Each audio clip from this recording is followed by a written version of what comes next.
We continue our study now on all that Jesus taught by his life and by his words. యేసుక్రీస్తు ప్రభువారు తన జీవితం ద్వారా మరియు తన మాటల ద్వారా ఏదైతే బోధించారో యేసు బోధించినదంతయు అనే అధ్యయనంను మనం చూస్తూ ఉన్నాం. We were looking at Matthew chapter 15 and verse 11, where Jesus said that it's not what enters into the mouth that defiles a man, but what proceeds out of the mouth. ఇక్కడ మత్తయి సువార్త 15:11 మనం చూసినట్లయితే నోట పడునది మనిషిని అపవిత్రపరచదు గాని నోట నుండి వచ్చినది మనిషిని అపవిత్రపరచునని వారితో చెప్పాను. And Peter couldn't understand that. He said, what does this parable mean? ఈ ఉపమాన భావం ఏంటో పేతురుకి అర్థం కాలేదు. That only what comes out of the mouth defiles the person. And he explained to them in verse 16, saying, are you still lacking in understanding also? బయట నుంచి వచ్చేది అపవిత్రపరచటం అంటే ఏంటో అర్థం కాకపోతే 16వ వచనంలో ఆయన వివరించారు. మీరును ఇంతవరకు అవివేకులై ఉన్నారా? Jesus is always speaking strong words. Why can't you understand that? మీరు ఎందుకు దీన్ని అర్థం చేసుకోలేకపోతున్నారు అని ప్రభు చెప్పారు. యేసుక్రీస్తు ప్రభువారు కఠినంగా ఆ విధంగా మాట్లాడుతూ ఉంటారు అనేక సార్లు. It's so simple. Don't you understand that everything that goes into the mouth passes into the stomach and is eliminated? నోటిలోనికి పోవునంతయు కడుపులో పడి బహిర్భూమిలో విడవబడును. You know, if there's something defiling there, it just sort of gets pushed out. But the things that proceed out of the mouth come from the heart, and these defile the man. కాబట్టి కడుపులో ఏదైనా చెడు ఆహారం తీసుకున్నప్పుడు అది బయటికి పంపించి వేయబడుతుంది. కానీ నోట నుండి బయటకు వచ్చినవి హృదయంలో నుండి వచ్చిన ఇవే మనిషిని అపవిత్రపరచును. For out of the heart comes evil thoughts and murders and adulteries, హృదయంలో నుండి దురాలోచనలు, నరహత్యలు, వ్యభిచారములు, fornications, thefts, false witness, slanders. These are the things which defile the man. వేశ్యాగమనములు, దొంగతనములు, అబద్ధ సాక్ష్యములు, దేవదోషణలు ఇవే మనిషిని అపవిత్రపరుస్తాయి. But to eat with unwashed hands does not defile the man. కానీ చేతులు కడుక్కొనక భోజనం చేయటం మనిషిని అపవిత్రపరచదు. I mean, it's good to wash your hands so that you don't get sick. మనకి జబ్బు రాకుండా మనం చేతులు కడుక్కోవటం మంచిది. But that's not as serious as our heart being defiled by impurity. కానీ మన హృదయంలో ఉన్న అపవిత్రతతో పోల్చినట్లయితే చేతులు కడుక్కోకపోవటం అనేది అంత తీవ్రమైనది కాదు. No, there's a little principle here that we need to ask ourselves whether we have understood. ఇక్కడ ఒక చిన్న నియమం ఉంది. దీన్ని మనం అర్థం చేసుకున్నామా లేదా అని మనం ప్రశ్నించుకోవాలి. We're all very careful to ensure that germs don't get into our body. మన శరీరంలోనికి క్రిములు ప్రవేశించకుండా మనం ఎంతో జాగ్రత్త పడతాం. That's why we wash our hands. అందుకే మనం చేతులు శుభ్రంగా కడుక్కుంటాం. That's why we wash the plates that we eat in. అందుకే మనం తిన్న ప్లేట్లు కడుక్కుంటాం. You don't use yesterday's unwashed plates to put your food in today. నిన్నటి దినమున కడగని ప్లేట్లు అందులో ఈరోజు అన్నం పెట్టుకొని తినం. You wash the cups and plates and vessels. You don't allow food to remain there for days. మనం కప్పులు, ప్లేట్లు, పాత్రలు అన్ని కడుక్కుంటాం. వాటిల్లో మిగిలిన ఆహారం అంతే ఉండేటట్లుగా మనం అనుమతించాం. And then keep that vessel unwashed. You'll get sick. We're so careful to cleanse and wash plates every single day. ఆ పాత్రలోనిది ఆహారం తీసివేయకుండా చాలా రోజులు ఉంచినట్లయితే మనకి జబ్బులు వస్తాయని మనకు తెలుసు. మనం ఎంతో జాగ్రత్తగా ఉంటాం. మన ప్లేట్లు ప్రతిరోజు కూడా ఎంతో శుభ్రంగా కడుక్కుంటాం. And our spoons and things, vessels, the utensils that we use, we're so careful. Why?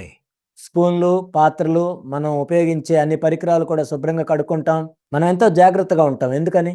Because we know that through that little teeny weeny germs can get inside us and make us sick.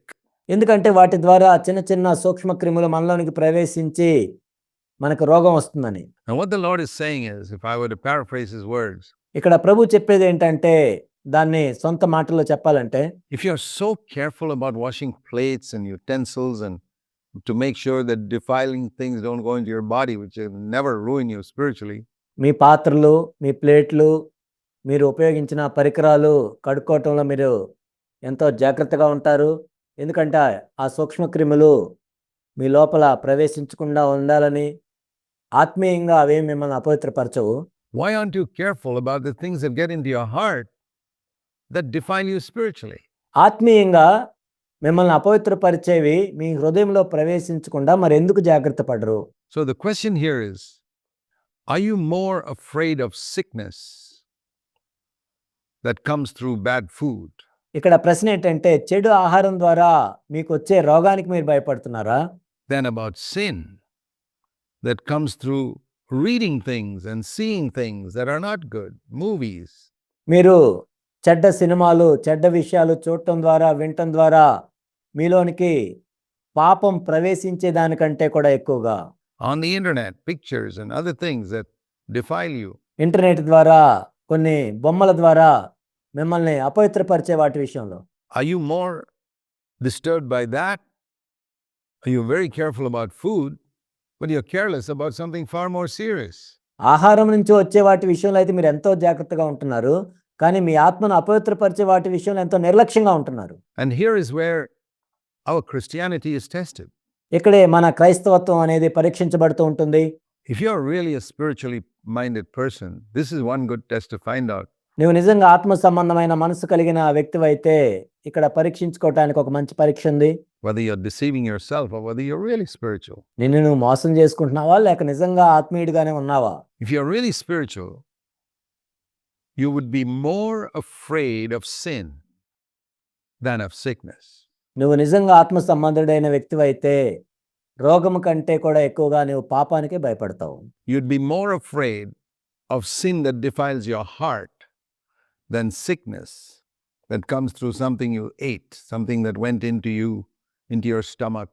నీవు తిన్న ఆహారాన్ని బట్టి నీకు వచ్చే జబ్బు కంటే బహుశా నువ్వు తిన్న ఆహారంలో క్రిములు ఉండొచ్చు, అవి నీకు రోగాన్ని కలుగజేయవచ్చు. వాటికంటే కూడా ఎక్కువగా నీలో ప్రవేశించే పాపము, నీ హృదయంలో ప్రవేశించే పాపానికి ఎక్కువ భయపడుతున్నావా?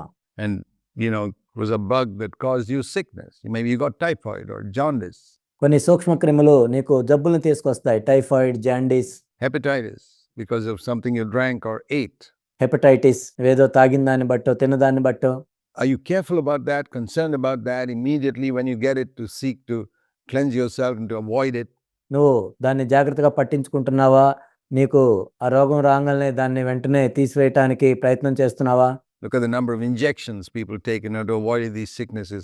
ఈ రోగం రాకుండా ఉండటానికి ఎన్ని ఇంజెక్షన్లు చేయించుకుంటారు కదా అనేక మంది. But you're not careful about the things that go through your eyes into your heart. కానీ మీ కళ్ళలో నుండి మీ హృదయంలోనికి వెళ్ళే విషయాల గురించి మీరు జాగ్రత్తగా లేరు. Things that you read and see which defile you.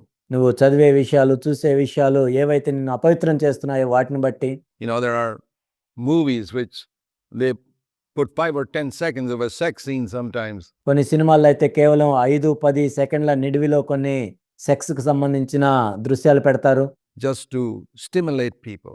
చూసే మనుషులను ప్రేరేపించడానికి. And people say, well, most of the 2 hours is okay, it's just 5 or 10 seconds. చాలా మంది ఏమంటారంటే మిగిలిన 2 గంటలు బాగానే ఉంది కదా, ఇది కేవలం 5-10 సెకండ్లే అంటారు. It's like saying the glass of milk is perfectly okay, it's just a couple of drops of poison in it, that's all. ఇది ఎలా ఉంటుందంటే గ్లాసులో ఉన్న పాలన్నీ బాగానే ఉన్నాయి కదా, ఏదో కొన్ని విషపు చుక్కలు అంతే. When people want to poison somebody, they don't give them a whole glass of poison. ఎవరినైనా విషం పెట్టి చంపేయాలనుకుంటే మనుషులు గ్లాసు నిండా విషమే ఇవ్వరు. They put 1 drop of poison in a glass of milk. Glass నిండా మిల్క్ పోసి అందులో ఒక చుక్క విషం వేస్తారు అంతే. That's enough to kill somebody. ఆ విధంగా ఒకరిని చంపేస్తారు. If it's a strong enough poison. ఆ విషయం ఎంతో గాఢత కలిగిందైతే ఒక చుక్క చాలు చంపేయటానికి. And sexual scenes are pretty strong poison, I'll tell you that. ఆ సెక్స్కి సంబంధించిన సీన్లు ఎంతో బలంగా ఉంటాయి, నేను చెప్తున్నాను. And to say that only 5 seconds of it in a 2-hour movie. ఆ 2 గంటల సినిమాలో కేవలం 5 సెకండ్లు నువ్వు అనుకుంటున్నావు. That's the 5 seconds that you will remember for the next 50 years. తర్వాత వచ్చే 50 సంవత్సరాలు నీకు 5 సెకండ్లే గుర్తుంటుంది. When you've forgotten the story of the movie, is that 5 seconds that you remains in your memory, because that's the thing that appeals to your lusts. మిగిలిన కథ అంతా నువ్వు మర్చిపోతావు, 5 సెకండ్లు నీకు గుర్తుంటుంది. ఎందుకంటే 5 సెకండ్లే నీలో ఉన్న దురాశలను ప్రేరేపిస్తూ ఉంటుంది. And that's why we got to be careful about what goes into our heart. అందుకే మన హృదయంలోనికి ఏం వెళ్తుంది అన్న విషయంలో ఎంతో జాగ్రత్తగా ఉండాలి. More than what goes into our mouth. మన నోట్లోకి ఏం వెళ్తుంది అన్న దానికంటే కూడా మన హృదయంలోనికి ఏం వెళ్తుంది అన్నదే ముఖ్యం. Because once it comes into the heart, from that heart will come out that which defiles our whole system. ఎందుకంటే ఒక్కసారి లోపలికి వెళ్ళిన తర్వాత ఆ హృదయంలో నుంచి వచ్చేదే అంతటిని పాడు చేస్తూ ఉంటుంది. So that's the thing that we need to bear in mind. This is what Jesus taught. దీన్నే మనం ఎప్పుడు జ్ఞాపకం ఉంచుకోవాలి. యేసు బోధించింది ఇదే. Be careful of your heart more than your stomach. మీ కడుపు కంటే కూడా ఎక్కువ మీ హృదయాన్ని జాగ్రత్తగా చూసుకోండి. That's basically the thing. Be more afraid of sin than of sickness. రోగము కంటే పాపం గురించి ఎక్కువ భయపడండి. If you're more afraid of sickness than of sin, you're not really spiritual. You're just a carnal Christian. నీవు పాపం కంటే కూడా ఎక్కువ రోగం గురించి భయపడుతున్నావంటే నువ్వు నిజంగా ఆత్మ సంబంధుడు కాదు. నీవు కేవలం శరీరానుసారుడైన క్రైస్తవుడివి. And you probably never heard anybody say that, but that is the truth. బహుశా ఇది ఎవరు చెప్పడం నువ్వు వినుండకపోవచ్చు, కానీ అది సత్యం. The mark of a spiritual man, one mark anyway, is that he hates sin more than he is afraid of sickness. ఆత్మ సంబంధుడైన మనుషుని యొక్క ఒక గుర్తు ఏంటి అంటే తాను రోగం గురించి భయపడటం కంటే కూడా ఎక్కువగా పాపాన్ని ద్వేషిస్తాడు. And it's good to be careful about sickness. రోగం గురించి కూడా జాగ్రత్తగా ఉండటం మంచిది. We want to remain healthy.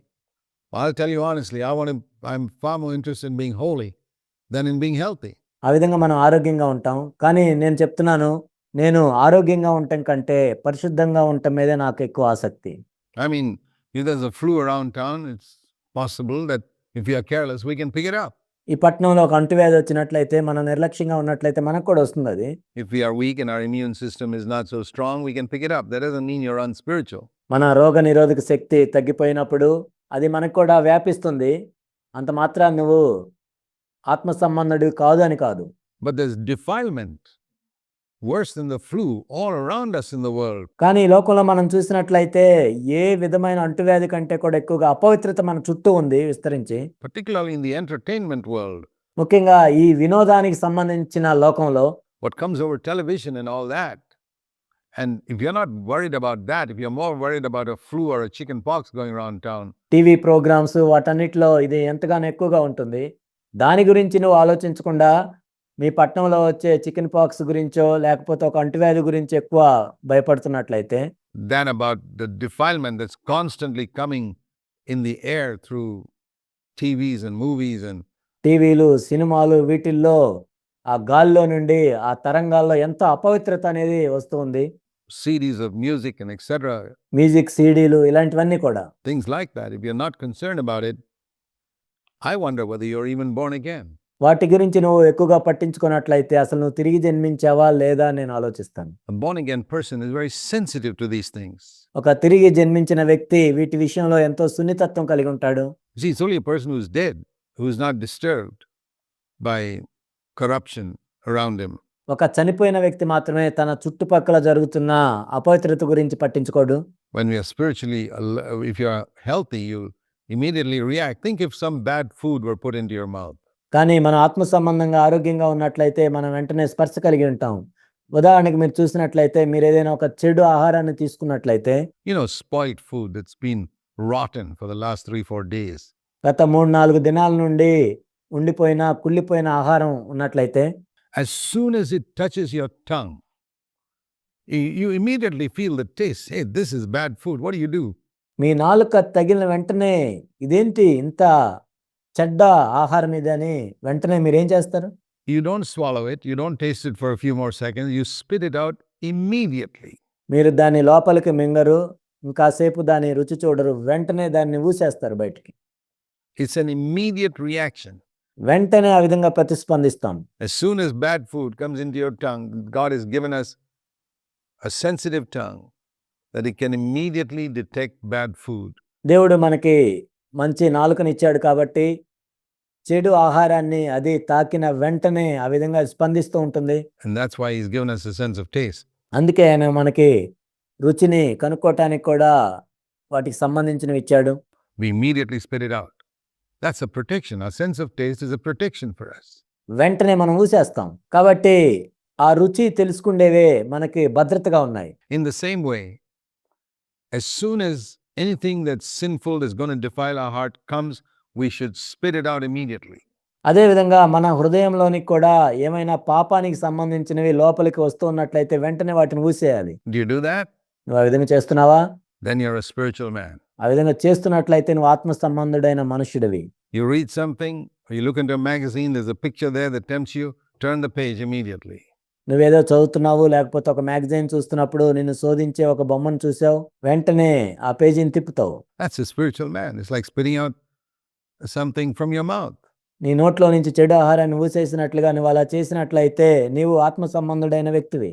If you don't do that, and you're just happy that you go to church and sing songs and praise the Lord, and నువ్వు ఆ విధంగా చేయకుండా నేను సంఘానికి వెళ్తున్నాను, పాటలు పాడుతున్నాను, దేవుని స్తుతిస్తున్నాను, everybody's happy with you, అందరూ నిన్ను బట్టి సంతోషంగా ఉన్నారు, I want to tell you, you're just a Pharisee. నేను చెప్తున్నాను నువ్వు కేవలం పరిసయ్యుడిలాగా ఉన్నావు. You're just fooling yourself that you're a Christian. You're a Pharisee. నువ్వు క్రైస్తవుడివా, నిన్ను మోసం చేసుకుంటున్నావు, నువ్వు ఒక పరిసయ్యుడివి. And the end of the Pharisees will be your end too. పరిసయ్యులకి ఏ అంతము లభించిందో నీకు అదే అంతం లభిస్తుంది. So this is what Jesus taught, and we need to take that very carefully. దీన్ని యేసు బోధించారు, కాబట్టి మనం జాగ్రత్తగా దీన్ని చూడాలి. And then we see in verse 21 something wonderful that we can learn from the actions of Jesus. ఇక్కడ 21వ వచనంలో యేసుక్రీస్తు ప్రభువారు చేసిన కార్యాలను బట్టి కూడా మనం కొన్ని అద్భుతమైన విషయాలు నేర్చుకోవచ్చు. As I said, we can learn from his words and we can learn from his actions too. నేను ఇంతకు ముందు చెప్పినట్లుగా ఆయన మాటల ద్వారా మనం నేర్చుకోవచ్చు, ఆయన చేసిన క్రియల ద్వారా కూడా మనం నేర్చుకోవచ్చు. And Jesus went away from there and withdrew into the district of Tyre and Sidon. యేసు అక్కడి నుండి బయలుదేరి తూరు సీదోనుల ప్రాంతములకు వెళ్ళగా. Now Tyre and Sidon was outside the borders of Israel. తూరు సీదోనులు మనం చూసినట్లయితే ఇశ్రాయేలు సరిహద్దులకు వెలుపల ఉన్న ప్రాంతాలు అవి.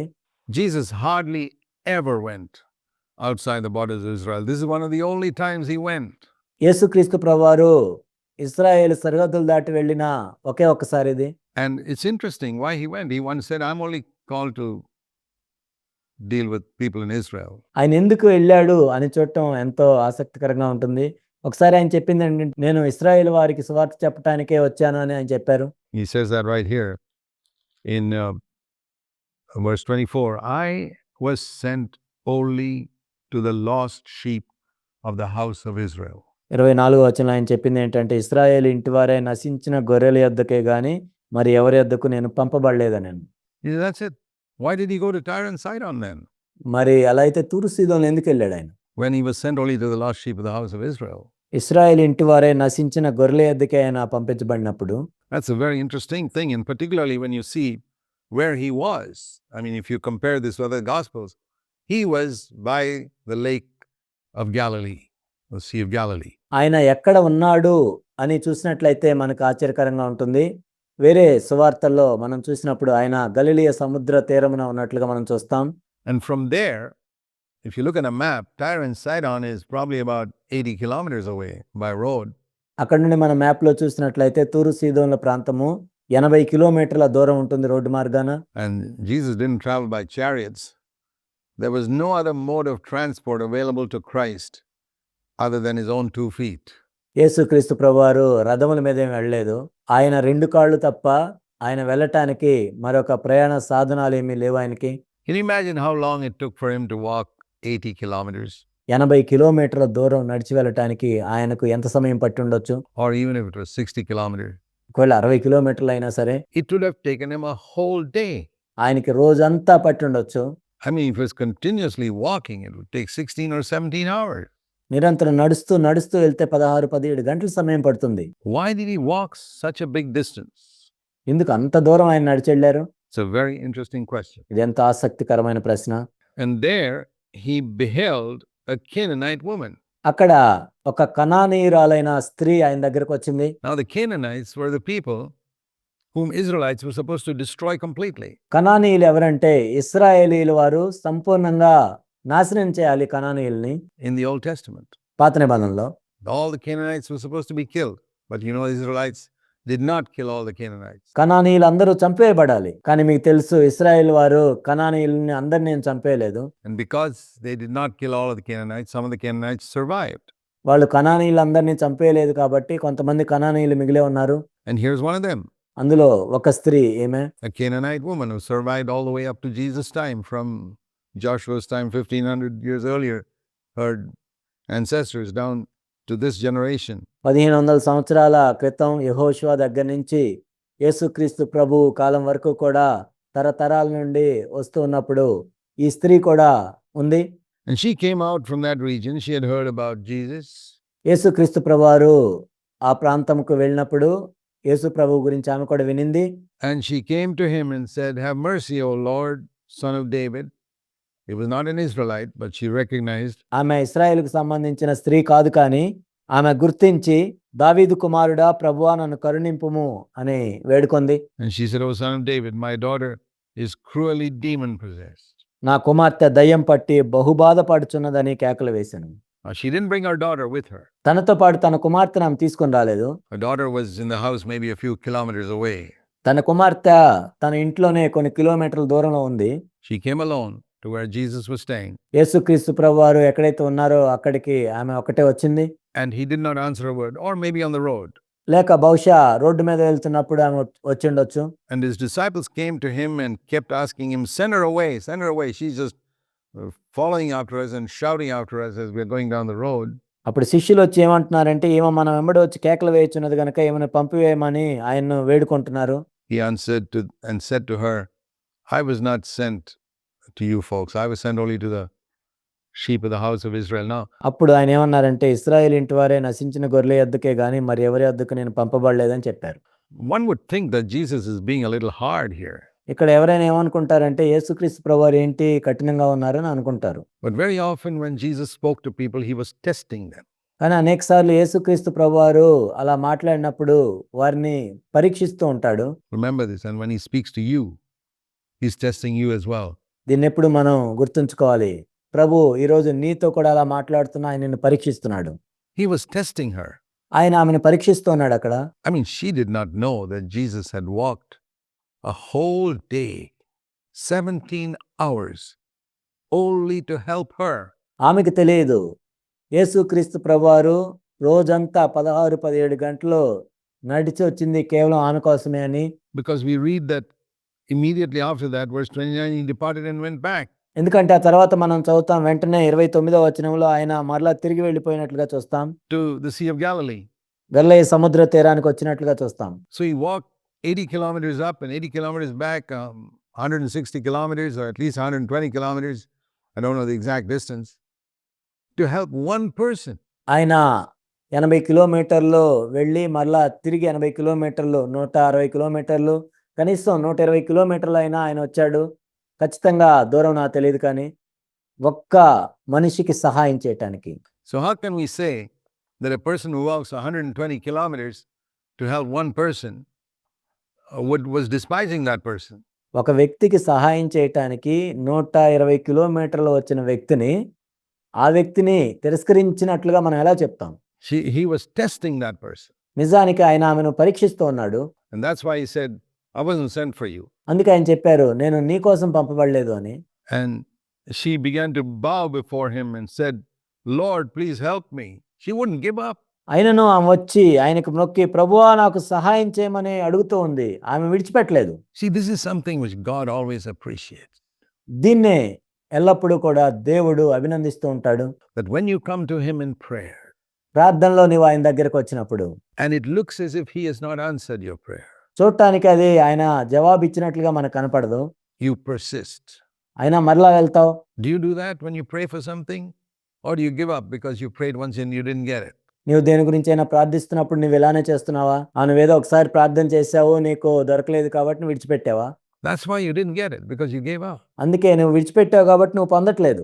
It looked as if the Lord rejected it. The Lord loves those who seek him with all their hearts, because I'll tell you why.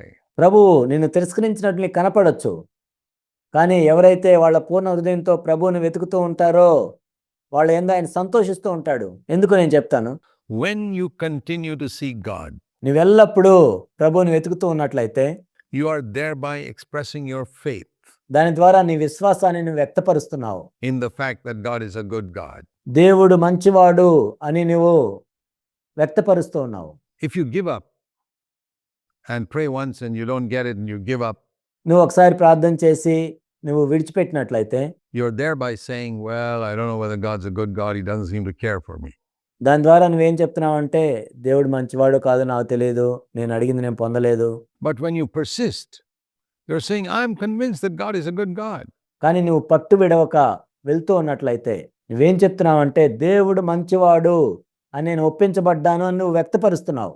That's why Jesus said, men ought always to pray and never to faint. అందుకే యేసుక్రీస్తు ప్రభువారు చెప్పారు, మనుష్యులు విసుగక నిత్యము ప్రార్థన చేయవలెను. Keep on asking. అడుగుతూ ఉండాలి.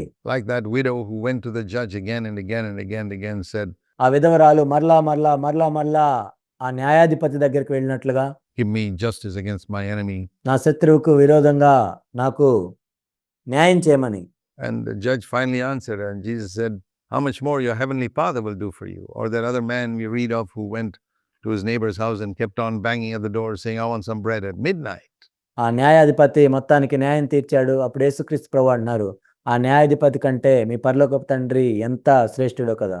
ఇంకొకసారి ప్రభు ఏం చెప్పారంటే, తన స్నేహితుడి కోసం తన పొరుగు వాని ఇంటికి వెళ్ళి అర్ధరాత్రి పూట తలుపు తడుతూ ఉన్న వ్యక్తి గురించి చెప్పారు. And in both these parables on prayer, Jesus was emphasizing persistence.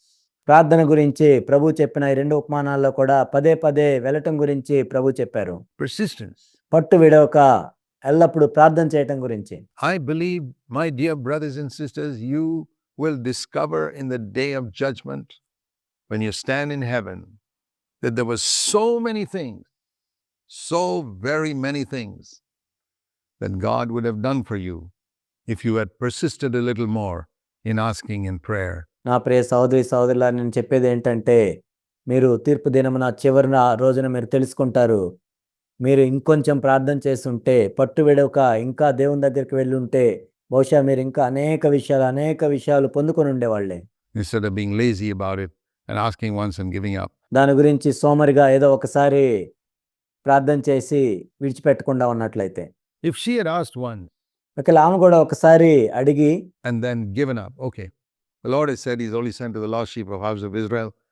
And she goes back to her demon-possessed daughter and says, sorry, my girl, I went to Jesus, but he said he couldn't help her. ఆమె కూడా ఒకసారి అడిగి, మరి ప్రభు ఈ విధంగా చెప్పారు కదా, ఇశ్రాయేలు వారి గురించి వచ్చా అన్నారు అని ఆమె విడిచిపెట్టి తన కుమార్తె దగ్గరికి వెళ్ళి, దయ్యం పట్టిన తన కుమార్తె దగ్గరికి వెళ్ళి, నేను యేసు ప్రభువుని అడిగాను కానీ ఆయన సహాయం చేయలేదు. But this mother wouldn't let go. Thank God she didn't let go. కానీ ఆ తల్లి ప్రభువుని విడిచిపెట్టలేదు. దాన్ని బట్టి దేవునికి వందనాలు. Are your children suffering today because you gave up on praying for them? మీ పిల్లల గురించి మీరు ప్రార్థించే విషయంలో విడిచిపెట్టారు కాబట్టి మీ పిల్లలు శ్రమ పడుతున్నారా? You prayed to Jesus for once or twice for them, for some son or daughter who's gone astray. నీ కుమారుడు గురించో కుమార్తె గురించో దారి తప్పిపోయిన వారి గురించి ఒకసారి 2 సార్లు యేసు ప్రభువుకు ప్రార్థన చేసి నువ్వు విడిచిపెట్టావా? And you didn't get the answer immediately and you gave up. వెంటనే నీకు జవాబు రాలేదు కాబట్టి విడిచిపెట్టావు. You'd have experienced a miracle in your home. Your daughter and son would have been changed if you had persisted in prayer. ఆ ప్రార్థనలో మరలా నువ్వు ప్రభు దగ్గరికి వెళ్ళి ప్రార్థన చేసి ఉంటే మీ ఇంట్లో ఒక అద్భుతాన్ని నువ్వు చూసిండేదానివే.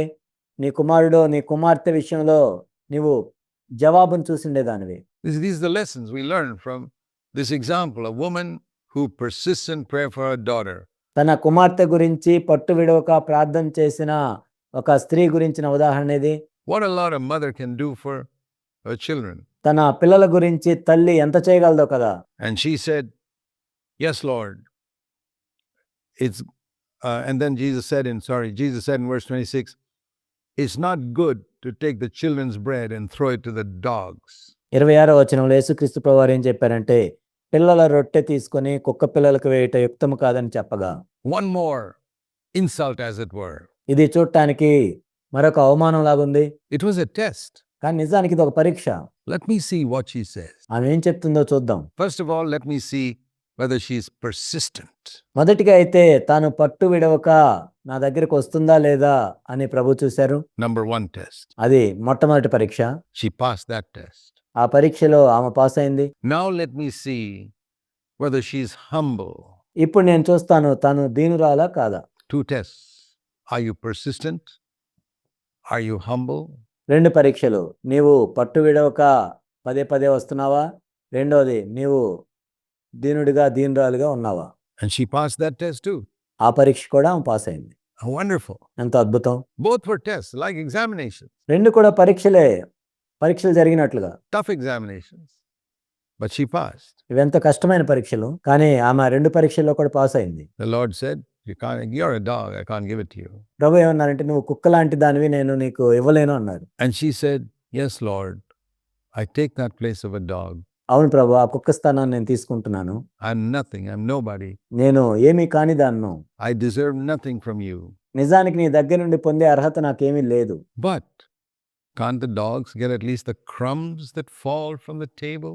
కానీ కుక్క పిల్లలు కూడా తమ యజమానుల బల్ల మీద నుండి పడు ముక్కలు తినును కదా. And see how excited Jesus was when he heard that reply. That's what he was waiting for. అందుకే యేసుక్రీస్తు ప్రభువారు ఈ ప్రత్యుత్తరం వినంగానే ఎంతో ఉత్తేజపరచబడ్డారు. దాని గురించి ఆయన ఎదురు చూస్తున్నారు. When he tested her first, he wanted her to pass the test of persistence. మొట్టమొదటిగా ఆమె పదే పదే వస్తుందా రాదా అని ఆయన చూసినప్పుడు ఆమె అందులో పాస్ అవ్వాలని ఆయన అనుకున్నాడు. When he tested her the second time, he wanted her to pass the test of humility. రెండోసారి కూడా ఆయన ఆమెను పరీక్షించినప్పుడు దీనత్వం అనే పరీక్షలో ఆమె పాస్ అవ్వాలని ప్రభు కోరుకున్నాడు. And faith. Humility and faith are very closely linked together. ఇక్కడ ఆమె యొక్క విశ్వాసాన్ని మనం చూసినట్లయితే దీనత్వము, విశ్వాసము ఆ రెంటికి ఎంతో దగ్గర సంబంధం ఉంటుంది. As we have seen again and again and again. మనం మరలా చూసినట్లుగా. And she passed the test. ఆమె ఆ పరీక్ష పాస్ అయింది. And she said, Lord, just give me a crumb. I'm not asking for the children's bread. ప్రభా, నాకు రొట్టె ముక్కలు చాలు, నేను పిల్లల రొట్టెని అడగట్లేదు. One little crumb is enough to cast the demon out of my daughter. నా కుమార్తెలోని దయ్యము వెళ్ళగొట్టబడటానికి ఒక చిన్న రొట్టె ముక్క చాలు. Physical blessings, material blessings, my brothers and sisters, are the crumbs that fall from the table. నా ప్రియ సహోదరి సహోదరులారా, వస్తు సంబంధమైన ఆశీర్వాదాలు, భౌతిక సంబంధమైన ఆశీర్వాదాలు బల్ల మీద నుండి పడే రొట్టె ముక్కలు లాంటివి. We're not dogs. మనమేం కుక్కలం కాదు. We're sons and daughters of the living God. మనము సజీవుడైన దేవుని కుమారులము, కుమార్తెలము. We have a right to eat the children's bread. మనము పిల్లల యొక్క రొట్టెను తినే అధికారం మనకుంది. We don't have to sit at the foot of the table like dogs and eating crumbs. మనం కుక్కల వలె బల్లల క్రింద కూర్చొని రొట్టె ముక్కలు తినటానికి లేము. The crumbs are material blessings. Lord, bless me materially. Give me a better house. Give me a better car. ఇక్కడ రొట్టె ముక్కలు అంటే భౌతిక సంబంధమైన ఆశీర్వాదాలు. ప్రభువా, భౌతికంగా నన్ను ఆశీర్వదించు, నాకు శ్రేష్టమైన కారు ఇవ్వు, శ్రేష్టమైన ఇల్లు ఇవ్వు. Give me physical healing of my sickness. I want to tell you in Jesus' name, these are the crumbs. నా అనారోగ్యాన్ని బాగు చేయి, నా రోగాన్ని తగ్గించు. ఇవన్నీ కూడా భౌతిక సంబంధమైన ఆశీర్వాదాలు. And a lot of preachers are preaching the crumbs, treating people like dogs. అనేక మంది బోధకులు ఈ రొట్టె ముక్కల గురించే చెప్తున్నారు. ప్రజలందరినీ కుక్కల్లాగా చూస్తున్నారు. And saying, hey, you dogs, here are the crumbs the master is throwing down from the table for the dogs. ఇక్కడ కుక్కల్లారా, యజమానుడు బల్ల మీద నుండి రొట్టె ముక్కలను వేస్తున్నాడు, ఇదిగో తీసుకోండి. Is that what you want? నీకు కావాల్సింది అదే? Or do you want the children's bread? లేక మీకు పిల్లల రొట్టె కావాలా? What is the children's bread? The children's bread is to partake of God's own nature. 2 Peter 1:4. ఇక్కడ పిల్లల రొట్టె అంటే ఏంటి? దేవుని యొక్క స్వభావంలో పాలు పొందుట. 2 పేతురు 1:4. The magnificent, precious promises అమూల్యములైన ప్రశస్తమైన దేవుని యొక్క వాగ్దానాలు that enable us to partake of God's own nature దేవుని యొక్క సొంత స్వభావంలోకి మనం పాలిభాగస్తులయ్యేటట్లు చేస్తుంది. and that help us to manifest the life of Christ in our earthly body. మన భౌతికమైన దేహముల్లో క్రీస్తు యొక్క జీవాన్ని మనము వ్యక్తపరిచేటట్లు సహాయం చేస్తుంది. That is the children's bread. అదే పిల్లల రొట్టె అంటే. And all the other blessings God gives us are the crumbs that fall from the table. మిగిలినవన్నీ దేవుడిచ్చే ఆశీర్వాదాలు ఎలాంటివంటే బల్ల మీద నుండి పడే రొట్టె ముక్కలు. So when she said that, Jesus said, "Oh woman, your faith is great." ఆమె ఆ విధంగా చెప్పిన తర్వాత ప్రభు ఏమన్నారంటే, అమ్మా, నీ విశ్వాసం గొప్పది. It's very interesting to see that the only 2 instances where Jesus ever told anybody your faith is great కేవలం 2 సంఘటనల్లోనే యేసుక్రీస్తు ప్రభువారు నీ విశ్వాసం గొప్పదని చెప్పారు. were both to non-Israelis, వాళ్ళిద్దరూ కూడా ఇశ్రాయేలు కానివారు, non-Jewish people. యూదులు కానివారే. One a Roman centurion in Matthew 8 and the other a Canaanite woman in Matthew 15. ఒకరేమో మత్తయి సువార్త 8వ అధ్యాయంలో ఉన్న రోమా శతాధిపతి, ఇంకొకరేమో మత్తయి సువార్త 15వ అధ్యాయంలో ఉన్న కనానీయురాలైన స్త్రీ. Is it possible today that Christ would say to a non-Christian person, ఈనాడు ఇది సాధ్యమేనా? ఒక క్రైస్తవేతరునికి క్రీస్తు నా మీద నీకున్న విశ్వాసం గొప్పది అని చెప్పటం. your faith in me is great. Some of these Christians who claim to be born again believers, they don't have 10% of the faith you have. తిరిగి జన్మించాము అని చెప్పుకునే క్రైస్తవుల్లో నీలో ఉన్న విశ్వాసంలో 10% కూడా వాళ్ళకి లేదు. Yeah. I've seen non-Christian people who have trusted the Lord for something and found remarkable answers to prayer.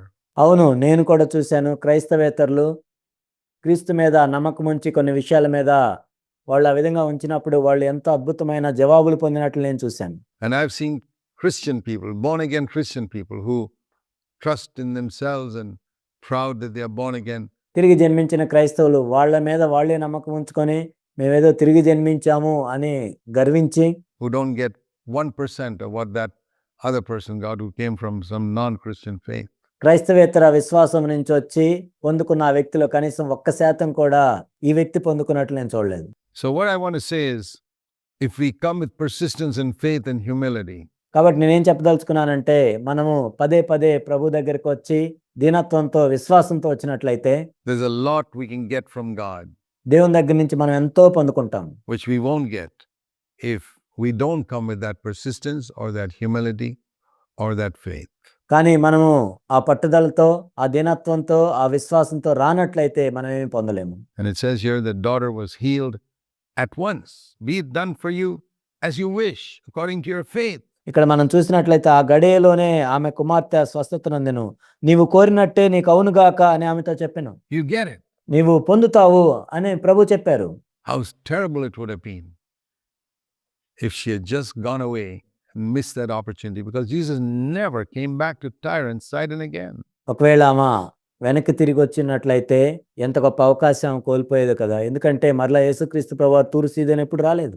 Sometimes it's just one last opportunity you have కొన్నిసార్లు ఎలా ఉంటుందంటే ఒక్క చివరి అవకాశాన్ని నువ్వు కలిగి ఉంటావు. to trust God and expect Him to do a miracle for you. ప్రభు యందు విశ్వాసం ఉంచి నీ కొరకు అద్భుతం చేయటానికి And you can miss it. నువ్వు దాన్ని కోల్పోవచ్చు.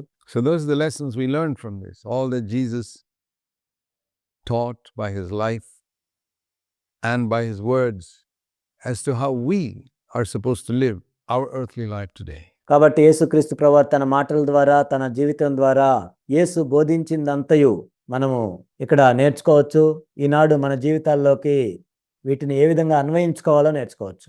And then we read in verse 29, departing from there, Jesus went along the Sea of Galilee, and having gone up to the mountain, he was sitting there. Great multitudes came to him, and bringing with them the lame, the crippled, the blind, the dumb, and many others, and they laid them down at his feet, and he healed them all. తర్వాత 29వ వచనంలో మనం చూసినట్లయితే యేసు అక్కడి నుండి వెళ్ళి గలిలయ సముద్ర తీరమునకు వచ్చి కొండెక్కి అక్కడ కూర్చుండగా బహుజన సమూహంలో ఆయన యొద్దకు కుంటివారు, గ్రుడ్డివారు, మోగవారు, అంగహీనులు మొదలైన అనేకులను తీసుకుని వచ్చి ఆయన పాదముల యొద్ద పడవేసిరి. ఆయన వారిని స్వస్థపరిచెను. Every single one. Number of times we read this happening in the Gospel of Matthew, an attestation by God of the messianic ministry of Jesus Christ. ప్రతి ఒక్కరిని ఆయన స్వస్థపరిచారు. మత్తయి సువార్తలో మరలా మనం చూస్తూ ఉన్నాం. యేసుక్రీస్తు ప్రభువారు ప్రతిసారి ఈ విధంగా స్వస్థపరిచినప్పుడు ఆయనే మెస్సయ్యా అని చెప్పటానికి అది దేవుని యొక్క ఆమోద Mudra. The multitude marveled as they saw the dumb speaking, the crippled restored, and the lame walking. మోగవారు మాట్లాడటేను, అంగహీనులు బాగుపట్టేను, కుంటివారు నడుచుటయు, గ్రుడ్డివారు చూచుటేను జన సమూహము చూసి ఆశ్చర్యపడి ఇశ్రాయేలు దేవుని మహింపరచిరి. And the blind seeing, and they glorified the God of Israel. That's wonderful how Jesus deflected the glory away from him and made them glorify God for a healing. చూడండి, ఇక్కడ మనం చూసినట్లయితే యేసుక్రీస్తు ప్రభువారు స్వస్థపరిచిన తర్వాత మహిమను ఆయన వైపు తిప్పుకోకుండా దేవుణ్ణే మహింపరిచేటట్లు ఆయన చేశాడు. So different from today's preachers who seek to turn all the glory upon themselves when they fulfill a ministry. ఈనాటి బోధకులకు ఆయన ఎంతో వ్యత్యాసంగా ఉన్నాడు. ఈరోజు వాళ్ళు ఏదైనా పరిచర్యను నెరవేర్చినప్పుడు మహిమంతా వాళ్లే పొందుకుంటారు. To get people to get up and testify, hey, how were you when you came to this meeting? Did you have some sickness?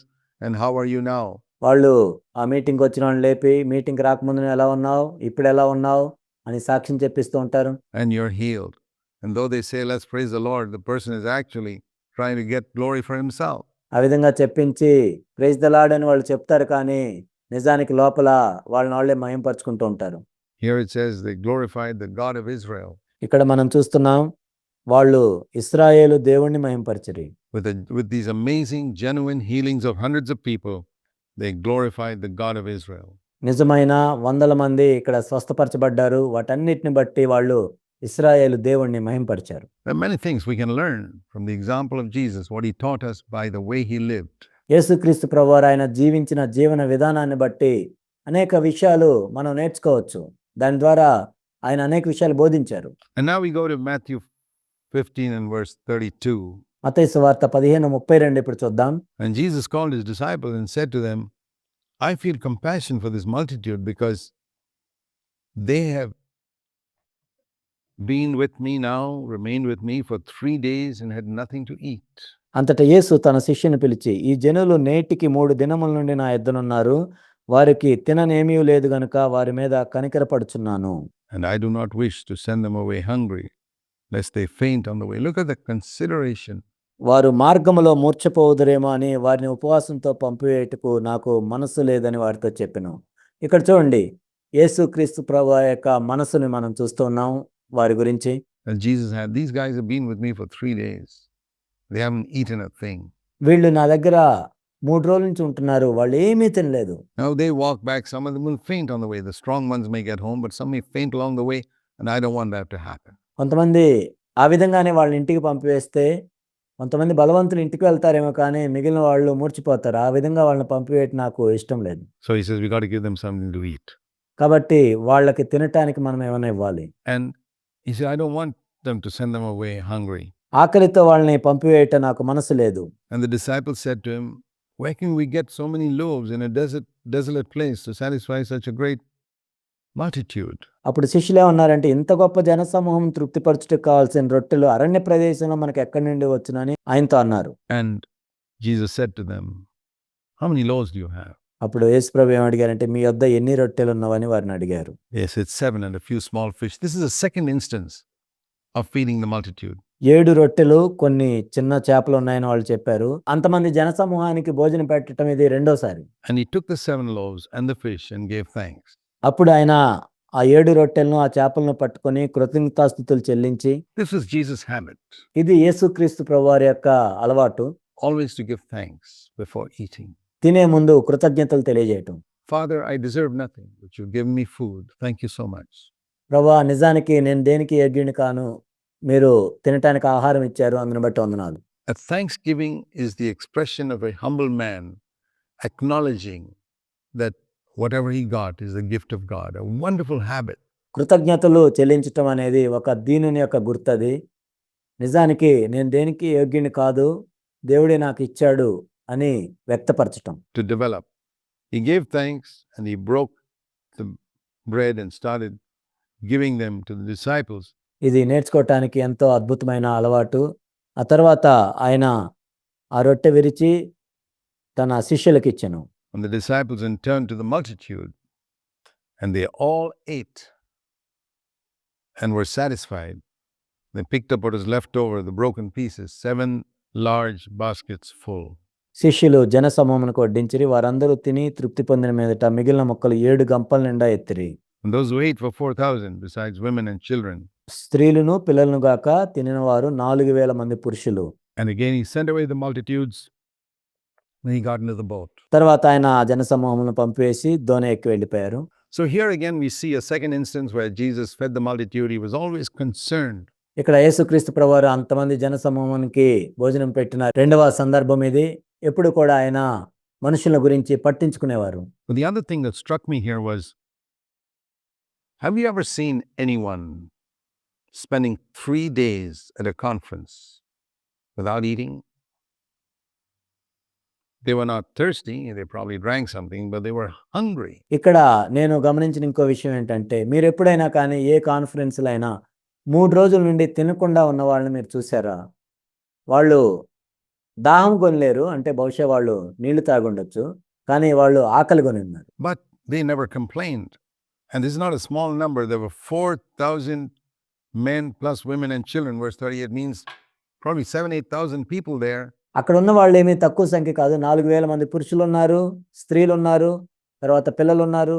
సుమారుగా 7,000-8,000 మంది ఉన్నారు. And they were with Jesus for 3 days, listening to him morning, noon, evening, sleeping on the hillside in the evening, children too, waking up next morning, another day of that, sleeping there, waking up next day, another day of that. 3-day conference, morning till night. వాళ్ళు 3 రోజులు యేసుక్రీస్తు ప్రభువారితో పాటు ఉన్నారు. ఉదయం, మధ్యాహ్నం, సాయంత్రం వాళ్ళు యేసుక్రీస్తు ప్రభు చెప్పే మాటలు వింటూ ఉన్నారు. ఆ తర్వాత వెళ్ళి ఆ కొండ పక్కన వాళ్ళు పడుకుంటూ ఉన్నారు. పిల్లలతో సహా అక్కడే పడుకుంటూ ఉన్నారు. తర్వాత రోజు వస్తున్నారు. ఆ విధంగా 3 రోజులు వాళ్ళు కాన్ఫరెన్స్‌లో ఉన్నారు. And no food.